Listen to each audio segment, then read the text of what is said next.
इस मीटिंग के अध्यक्ष और अपने all India defence employees federation के ऑर्गेनाइजिंग सेक्रेटरी और जेसीएम मेंबर कॉमरेड स्वपन मुखर्जी, आपका सामने विस्तार में आज का देश का परिस्थिति के बारे में और डिफेंस में ऑर्डिनेंस फैक्ट्रीज में क्या चल रहा है उस सभी विषय के बारे में एक रिपोर्टिंग आपका सामने रखा है हमारा फेडरेशन के joint secretary comrade RS Reddy और हमारे कानपुर का सीनियर साथी जेसीएम थर्ड लेवल का सदस्य कॉमरेड साहू, कॉमरेड अनिंदम और यूनियन का सभी पदाधिकारियों, ऑर्डिनेंस फैक्ट्री डमडम का सभी मजदूर साथियों।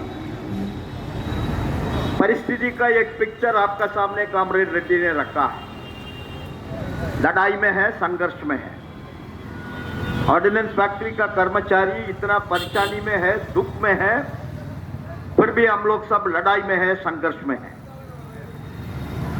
कॉर्पोरेटाइजेशन एक टोटल फेल्ड एक्सपेरिमेंट है। सरकार का सामने हम लोग विथ प्रूफ रक्षा मंत्री का सामने रखा है। अभी कुछ दिन पहले देश का सेंट्रल ट्रेड यूनियन, देश का महासंघ AITUC, HMS, CITU, इन लोग सब मिलके प्रधानमंत्री को भी एक डॉक्यूमेंट सबमिट किया। आपका ये ऑर्डिनेंस फैक्ट्री का कॉर्पोरेटाइजेशन का निर्णय, इसको साफ टुकड़ा करने का आपका डिसीजन, ये बहुत गलत डिसीजन है। ये एक फेल्ड एक्सपेरिमेंट है, टोटल फेलियर है आपका डिसीजन। इसलिए इस डिसीजन को वापस लेना है। ये ऑर्डिनेंस फैक्ट्री को वापस सरकार का कंट्रोल में आना है। ऑर्डिनेंस फैक्ट्री को रीएस्टैब्लिश करना है। ये 41 ऑर्डिनेंस फैक्ट्री दोबारा ऑर्डिनेंस फैक्ट्री बोर्ड का कंट्रोल में आना है। इसी में हम लोग कोई कॉम्प्रोमाइज करने का तैयार नहीं है। वो लड़ाई है, संघर्ष है। अभी फेलियर क्या है? सबसे पहले फेलियर एक CMD का पोस्टिंग तक इन लोग नहीं कर सकता है। एक CMD का पोस्टिंग, अब आधा कॉर्पोरेशन बिना CMD चल रहा है, एक्टिंग CMD से। आपका YAL परमानेंट CMD नहीं है, पूरी साहब का रिटायरमेंट का बाद। गुरदत्त राय साहब एडिशनल चार्ज में काम कर रहा है। TCL में कोई CMD नहीं। AWEAL का चौधरी साहब उसका एडिशनल चार्ज में है, उनका भी रिटायरमेंट है दिसंबर में। वो DG भी है, डायरेक्टर जनरल ऑफ ऑर्डिनेंस भी है। GAL इधर हमारा साहू साहब काम कर रहा है, उस फैक्ट्री में भी कोई CMD नहीं है, एडिशनल चार्ज में है। फिर आप आइए MIL में, बहुत बड़ा इंपॉर्टेंट ऑर्डिनेंस फैक्ट्री से हमारा एमिनेशन एक्सप्लोसिव पूरा MIL का अंदर है, उधर भी कोई परमानेंट CMD नहीं है। उधर का डायरेक्टर HR बैनर्जी साहब एडिशनल चार्ज में है, उनका भी रिटायरमेंट इस महीने में है। फिर आप चाहिए देहरादून IOL, उस IOL में भी कोई CMD नहीं है। CMD वॉलंटरी रिटायरमेंट में चले गया अग्निहोत्री साहब, उसका बाद उधर भी कोई CMD नहीं है। TCL का CMD के लिए एक एडवर्टाइजमेंट पब्लिश किया, बहुत ऑफिसर लोग अप्लाई किया। अप्लाई करने के बाद एक सीनियर ऑफिसर को छोड़ दिया। कोई नंबर 1 है इस लिस्ट में, नंबर 1 को छोड़ दिया। कुछ ऑफिसर चुप बैठा है, अन्याय के खिलाफ में लड़ाई नहीं करता, लेकिन उस ऑफिसर ने हाई कोर्ट में गया, वो बोला हमारा खिलाफ में अन्याय हो रहा है, हम कितना लोग आपने इंटरव्यू के लिए सेलेक्ट किया, उस पे हम नंबर 1 है, सीनियर है, हमारा नाम कंसीडर नहीं कर रहा है। हाई कोर्ट ने स्टे डाल दिया। अभी हाई कोर्ट का जजमेंट आ गया, तुम लोग सब गलत काम कर रहा है, पूरा सेलेक्ट लिस्ट को क्वैश करके बोल दिया दोबारा इंटरव्यू करो, इनका नाम भी इंक्लूड करो। हमारा हजार तकलीफ है, हमारा हजार प्रॉब्लम्स है, लेकिन एक CMD का पोस्ट 7 कंपनी में 7 CMD को भी पोस्ट नहीं कर सकता इन लोग। उसके लिए अब ये उदाहरण बोल रहा हूं, इनका कितना मिसमैनेजमेंट है सरकार का, कितना गलत डिसीजन है। किसी का प्रूफ नहीं है ये। कोई भी ऑर्गेनाइजेशन चलाने के लिए तो मैनेजमेंट चाहिए ना, उस मैनेजमेंट तक इन लोग डिसाइड नहीं कर सकता, एक सीएमडी को डिसाइड नहीं कर सकता, एक डायरेक्टर को डिसाइड नहीं कर सकता, फिर इसलिए ये कंपनी बनाया, इसलिए कंपनी बनाया। बाबा बताओ, इस सवाल को उनका पास कोई जवाब नहीं है, देयर इज नो आंसर। तो इसी में प्रूफ हो रहा है ना तुम्हारा डिसीजन तो गलत है। फिर तुमने केपीएमजी कंसल्टेंट को 7 करोड़ रुपया दिया, 7 करोड़, क्या रेकमेंड करने का, जिसको 7 टुकड़ा करो। आपने 7 टुकड़ा कर दिया। अभी 7 टुकड़ा होने के बाद 2 साल का अंदर दोबारा तुमने कमेटी बना रहा है एसबीआई कैप कंसल्टेंट को। एसबीआई कैप कंसल्टेंट को कंपनी तुम बनाना है, उन्होंने सिफारिश कर दिया ये 7 तुम लोग बनाया, ये बहुत गलत डिसीजन है, 7 को 4 करो, 7 कंपनी का नंबर कम करो, 4 करो। आप जीआईएल को मर्ज करो उनका साथ, डीसीएल का साथ, वाईआईएल को मर्ज करो एमआईएल का साथ, और आईआईएल को दे दो भारत इलेक्ट्रॉनिक्स को।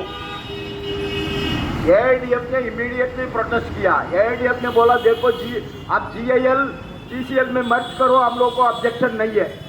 कारण पहले वो ओईएफ ग्रुप था, अकेला एक फैक्ट्री एक कंपनी, उसके लिए एक सीएमडी 2 डायरेक्टर, उसका खर्चा, क्या जरूरत है, मर्ज करो। वाईआईएल एमआईएल में मर्ज करो, कोई ऑब्जेक्शन नहीं है। लेकिन आप तो आईओएल को दे रहा है, किधर, भारत इलेक्ट्रॉनिक्स लिमिटेड को। भारत इलेक्ट्रॉनिक्स लिमिटेड में सरकार का शेयर कितना है, इट इज ओनली 51%।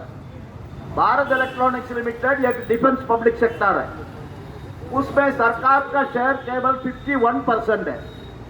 एआईडीएफ का कोर्ट केस में सरकार ने एक अफिडेविट दाखिल किया मद्रास हाईकोर्ट में, उसमें क्या लिखा है, कारण हम लोग का आरोपण था उस केस में ये सब प्राइवेटाइज करने के लिए सरकार ने कॉर्पोरेटाइज कर रहा है। ये हमारा 1000 पॉइंट में कॉर्पोरेशन के खिलाफ में ये भी एक पॉइंट था, उसको सरकार काउंटर कैसे कर रहा है, ये एआईडीएफ गलत बोल रहा है। हमारा उद्देश्य इसको प्राइवेटाइज करने का नहीं है, ये 100% गवर्नमेंट ओन्ड कंपनी, सरकार ने स्टेटमेंट दिया मद्रास हाईकोर्ट में। तो हम लोग ने वो स्टेटमेंट को लेके राजनाथ सिंह को चिट्ठी लिखा। बाबा एक तरफ आप बोल रहा है ये जो 41 ऑर्डिनेंस फैक्ट्री एक 7 कंपनी 100% गवर्नमेंट ओन्ड कंपनी, मतलब सरकार इसका मालिक है। लेकिन आपका कंसल्टेंट एसबीआई कैप ने सिफारिश कर रहा है बीईएल का साथ इसको मर्ज करो आईओएल को। बीईएल में सरकार का शेयर कितना है, इट इज ओनली 51%। तो एक 100% गवर्नमेंट ओन्ड कंपनी को आप 51% गवर्नमेंट ओन्ड कंपनी में कैसे मर्ज करेगा, यह कंटेम्प्ट ऑफ कोर्ट हो जाएगा। आपने कोर्ट में बोला एआईडीएफ गलत बोल रहा है, हम प्राइवेटाइज करने के लिए कॉर्पोरेटाइज नहीं कर रहा है, लेकिन दूसरा तरफ आप 49% किसी प्राइवेट का शेयर है, 51% केवल गवर्नमेंट का है कंपनी बीईएल, अब उसका साथ कैसे मर्ज करेगा।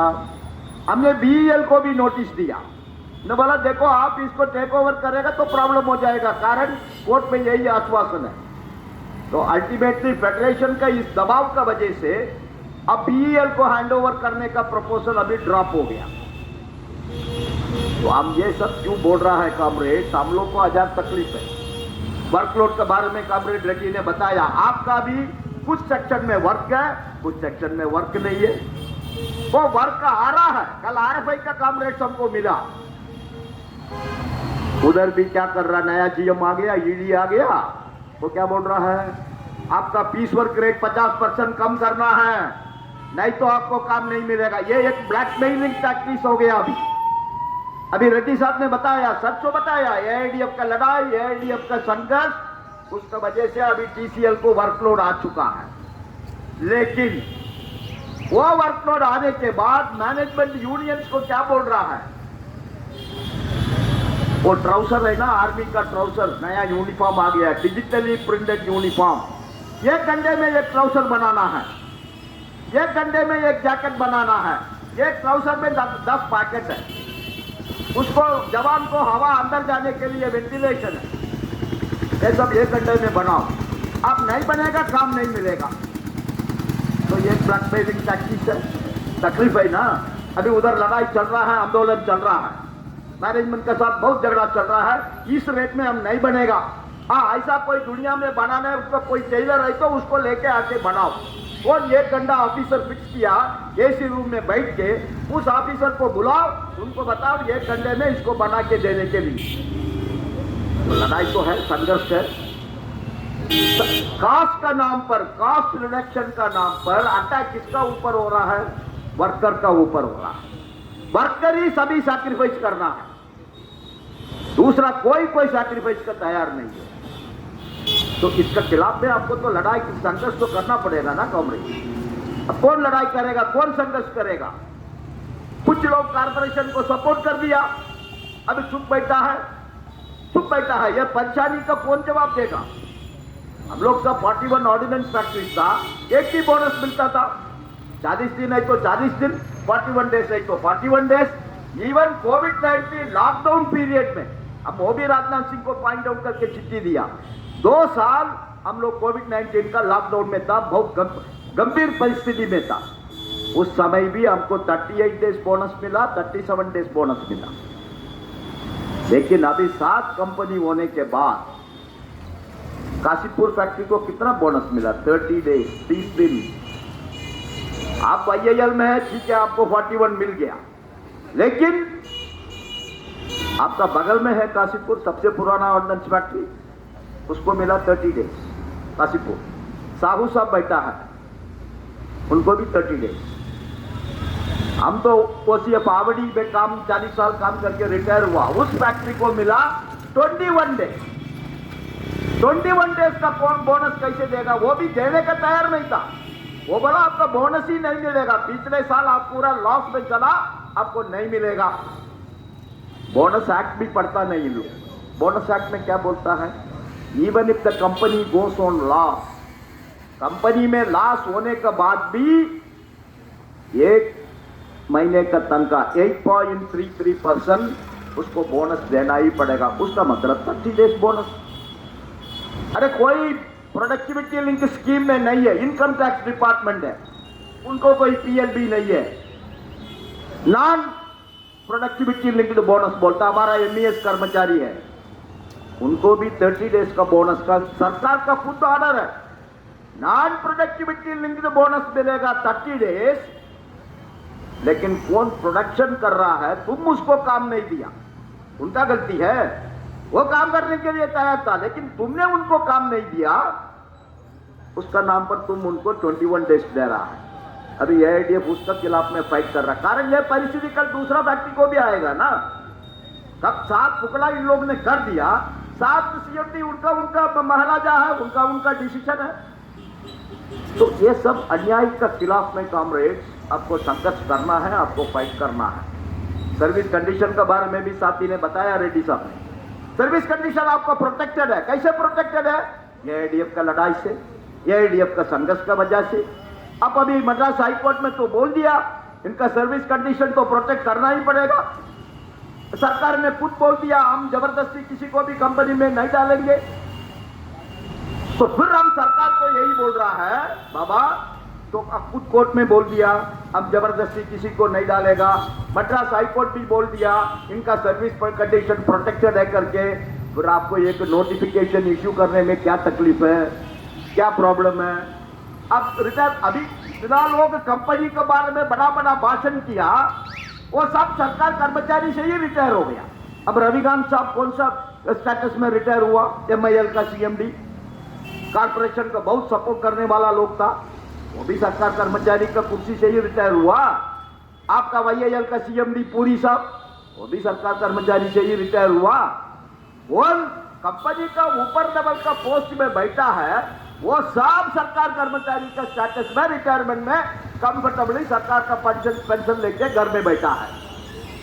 लेकिन हमारा कर्मचारी क्या, कितना तकलीफ है सीएसटी कैंटीन को लेके, कितना फाइट करना। 50 सभा क्यूएमजी ब्रांच में जाओ, उनसे बात करो, बाबा हम अभी भी डीम्ड डेपुटेशन में है, हम डिफेंस सिविलियन एम्प्लॉई है, हमारा सीएसटी कैंटीन तुम क्यों बंद कर रहा है? उसके लिए तो फाइट तो करना ही पड़ेगा, फाइट कर रहा है। तो इसलिए साथियों हम लोग बहुत परेशान में है, तकलीफ में है। अनुकंपा नियुक्ति, कंपैशनेट अपॉइंटमेंट, नया सेक्रेटरी आया, नया सेक्रेटरी को हम लोग ने प्रपोजल दिया, साहब हम लोग आपका पहले 3 सेक्रेटरी था, उस तीनों सेक्रेटरी को बोला कंपैशनेट अपॉइंटमेंट कैसे बंद कर सकता? कोई एम्प्लॉई तो मर गया, डेथ गया, वो कौन है? वो आपका कंपनी का कर्मचारी नहीं है, वो डिफेंस एम्प्लॉई है ना, वो सेंट्रल गवर्नमेंट एम्प्लॉई है ना। कानून का अनुसार उसका डिपेंडेंट को तो कंपैशनेट अपॉइंटमेंट तो मिलना है। अब देने में आपको क्या तकलीफ है? आप तो देना है ना, कंपैशनेट अपॉइंटमेंट देना है, उसको बंद करके रखा है। अभी आपको मालूम है रिसेंटली क्या हुआ कमारिया फैक्ट्री में? कमारिया फैक्ट्री में इतना बड़ा ब्लास्ट हुआ, वो सब 50 साल का पुराना एमिनिशन। इन लोग कास्ट कटिंग का नाम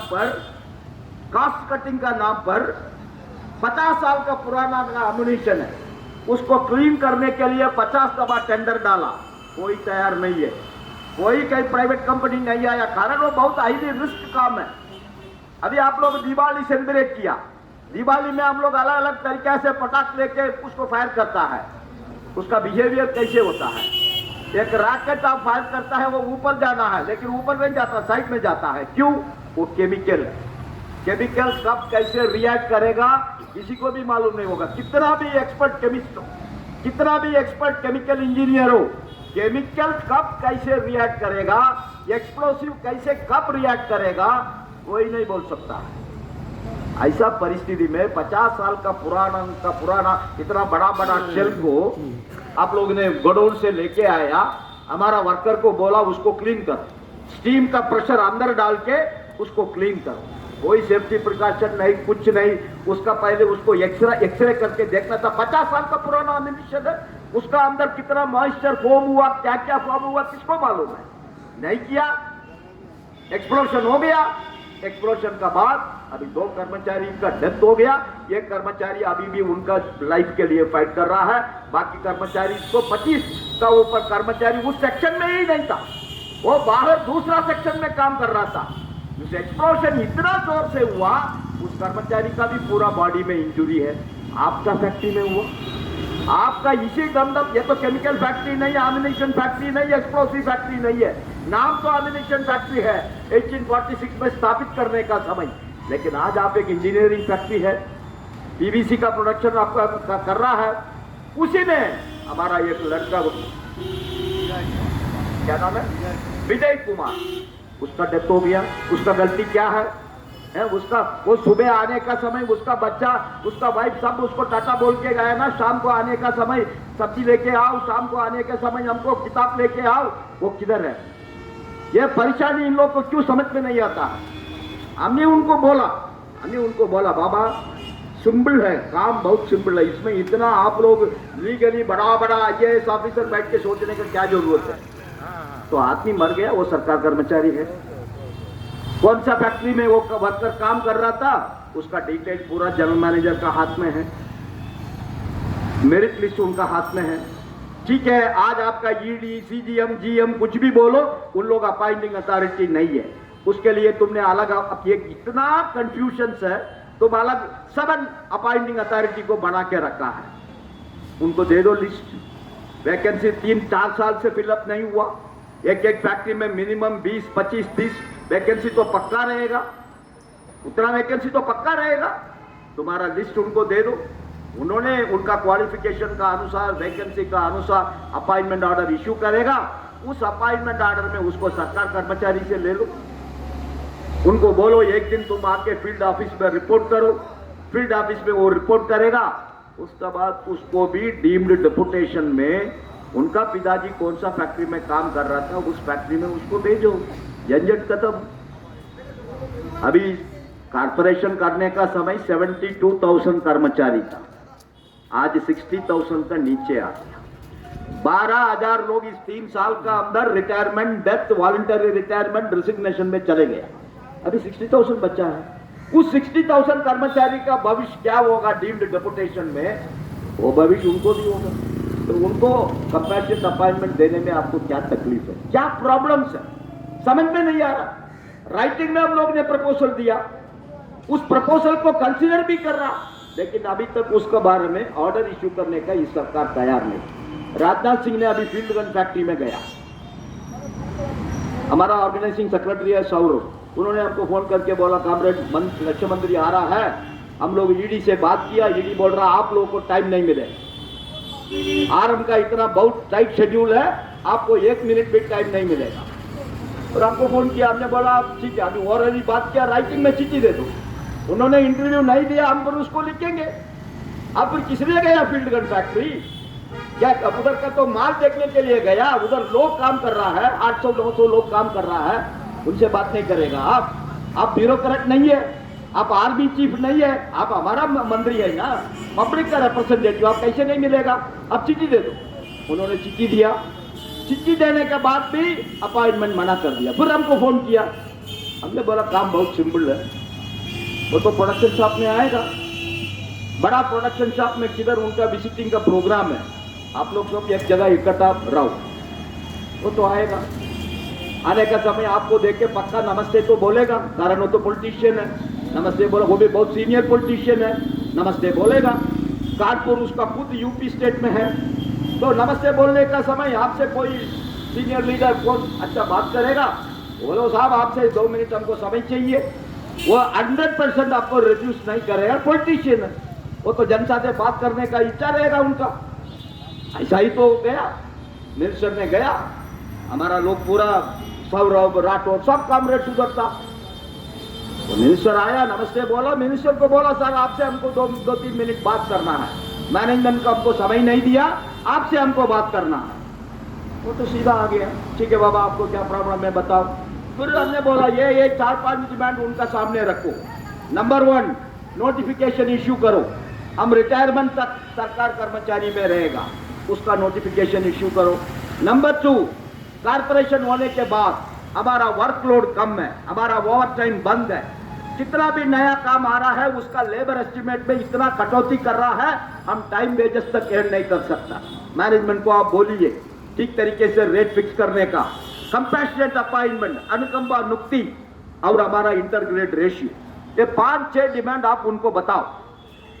उनको बताया, वो पेशेंटली 10 मिनट सुना, उसका बाद बोला आपका पूरा डिमांड, आपका फेडरेशन आपको बार बार चिट्ठी लिख रहा है, हम भी अधिकारी लोग को बोल दिया ये सब इश्यू सेटल करने का, हम दिल्ली वापस होने के बाद सब अधिकारी को बुला के बातचीत करके आपका इश्यू सेटल करेगा। अभी तो कोई बात नहीं हुआ, लेकिन दबाव उनका ऊपर बिल्डअप करना है, उनका ऊपर प्रेशर डालना है।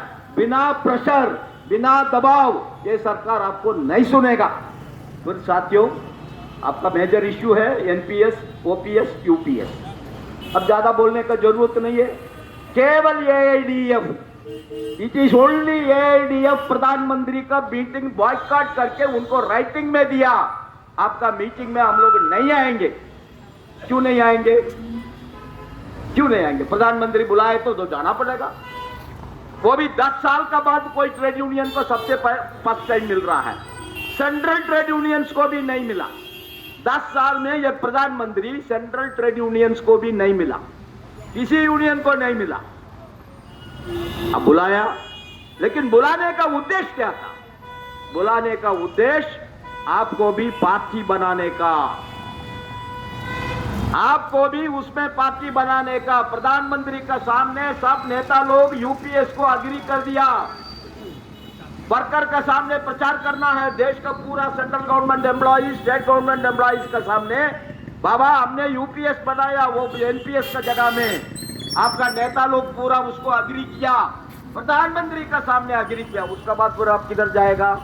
आप कोर्ट में जाएगा तो भी आके उधर रखेगा, प्रधानमंत्री का सामने ये सेटलमेंट हुआ करके। हम लोग को ये सब नाटक मालूम है, इस सरकार का नाटक पूरा मालूम है। कारण सोमनाथन ने क्या बोला, बाबा हम ओल्ड पेंशन स्कीम के बारे में सिफारिश नहीं करेगा, हमारा टर्म्स ऑफ रेफरेंस में है केवल एनपीएस में इंप्रूवमेंट करने का। हमारा मैंडेट है एनपीएस में कुछ इंप्रूवमेंट करो। ओल्ड पेंशन का रेस्टोरेशन का हमारा पास कोई प्रपोजल नहीं है, हम उसके बारे में चर्चा भी नहीं करेगा आपसे। तो उस कमेटी के पास जाने का क्या जरूरत है, उन्होंने स्पष्ट बोल दिया। लेकिन हमारा कुछ नेता लोग गया, हम क्या कर सकता, उनको हमने अपील किया मत जाओ, प्लीज डोंट गो, कारण उन्होंने बोल दिया हम आपको ओपीएस देने वाला नहीं है, फिर उनका पास क्यों जाएंगे। वो बोल रहा है हमारा मैंडेट, निर्मला सीतारामन जी फाइनेंस मिनिस्टर ने हमको मैंडेट दिया एनपीएस में इंप्रूवमेंट करने का। आपको भी एक मैंडेट है ना।